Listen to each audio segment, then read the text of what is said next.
हाँ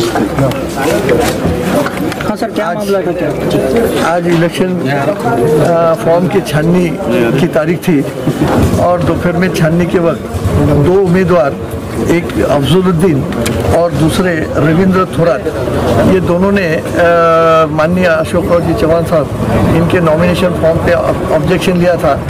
उनका ऐसा कहना था कि अशोक जी चौहान साहब जो उज्ज्वल गैस एजेंसी चलाते हैं वो सरकारी कंपनी, सरकार की केंद्र सरकार की कंपनी रहने की वजह से इनको जो है ऑफिस ऑफ प्रॉफिट के हेड के नीचे इनको इलेक्शन इन्होंने लड़ा नहीं सकते, इसलिए इनका नॉमिनेशन फॉर्म रद्द किया जाए।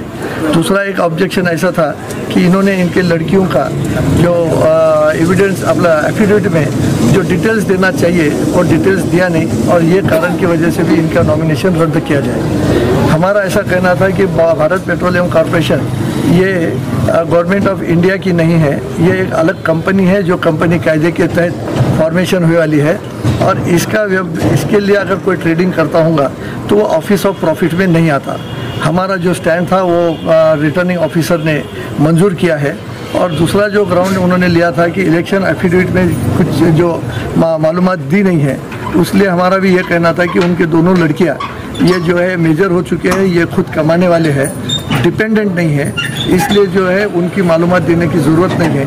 हमारा ये भी स्टैंड जो है रिटर्निंग ऑफिसर ने मंजूर किया है, और तीनों के तीनों ऑब्जेक्शन जो लिए गए थे तीनों भी नामंजूर करके माननीय अशोक जी चौहान साहब का जो नॉमिनेशन फॉर्म है रिटर्निंग ऑफिसर ने मंजूर किया है। सर, कंप्लेनर का ऑब्जेक्शन है कि पॉलिटिकल प्रेशर की वजह से उसकी कंप्लेन। देखिए, जो जिसके खिलाफ जाता है वो ऐसे आरोप करते रहता है, उनके लिए तो ऊपर के दरवाजे खुले हैं, उन्होंने जा सकते हैं जहाँ जाना है।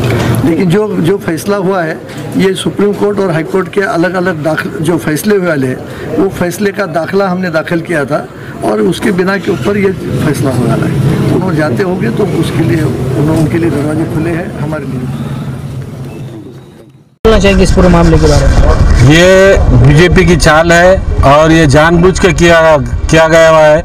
ऐसे लोग ऑब्जेक्शन ले रहे हैं जिसने कभी म्यूनसिपैलिटी का इलेक्शन नहीं लड़ा, वो एमपी के इलेक्शन में फॉर्म भर के ये बताना चाहते हैं कि हमने अशोक चौहान साहब को टक्कर दिया। लेकिन फॉर्म का ऑब्जेक्शन लेने का जो फॉर्म उम्मीदवार रहता उसको अधिकार रहता, वो अधिकार के थ्रू उन्होंने लिया है। लेकिन इनकी कोई एबिलिटी नहीं, इनको टीवी पे न्यूज़ पे आना है और लोगों को बताना है कि मैंने अशोक चौहान साहब का ऑब्जेक्शन लिया है।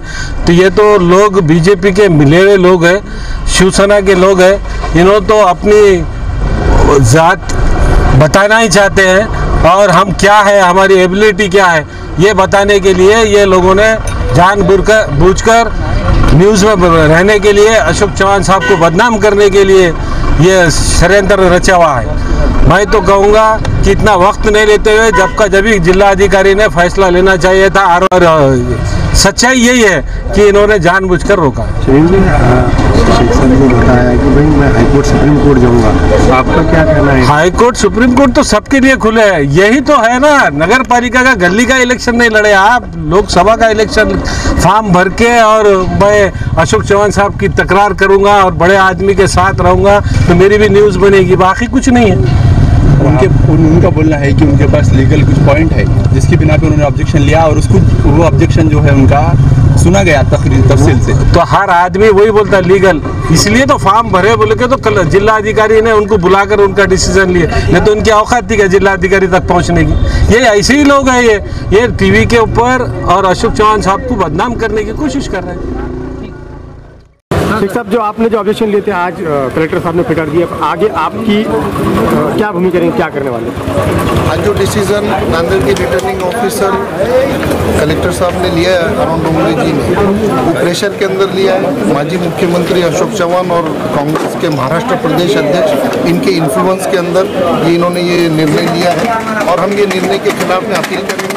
ऑलरेडी हमने महाराष्ट्र इलेक्शन कमीशन और इलेक्शन कमीशन ऑफ इंडिया को ऑलरेडी मेल के द्वारा तकरार दिया है, और हम ये जो लड़ाई है, सामाजिक जो लड़ाई है, हम ये लड़ाई लड़ेंगे, और जल्द आने वाले दिनों के अंदर हाईकोर्ट के अंदर हम इलेक्शन पिटीशन फाइल करेंगे। तो क्या बोल के इलेक्शन के हाईकोर्ट के पास आप क्या बोल के जाने वाले?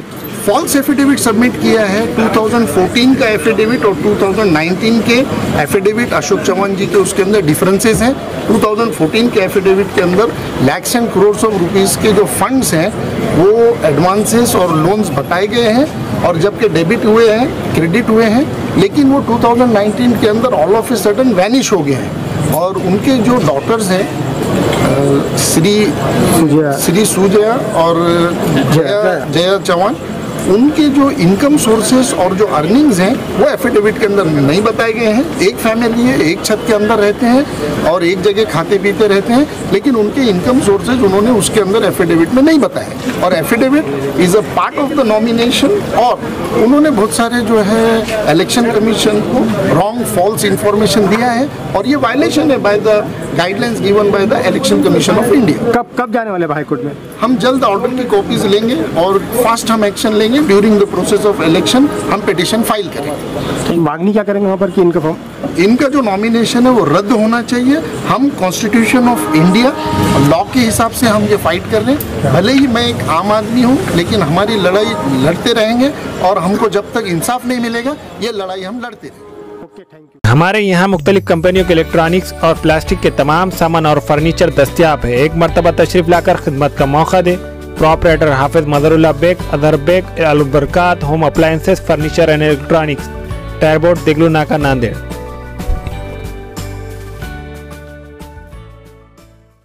Nanded Urdu news YouTube channel को सब्सक्राइब जरूर करें और बेल आइकन को क्लिक करें। बेल आइकन को क्लिक करने से होगा ये कि आपको लेटेस्ट न्यूज़ अपडेट की नोटिफिकेशन मिलती रहे।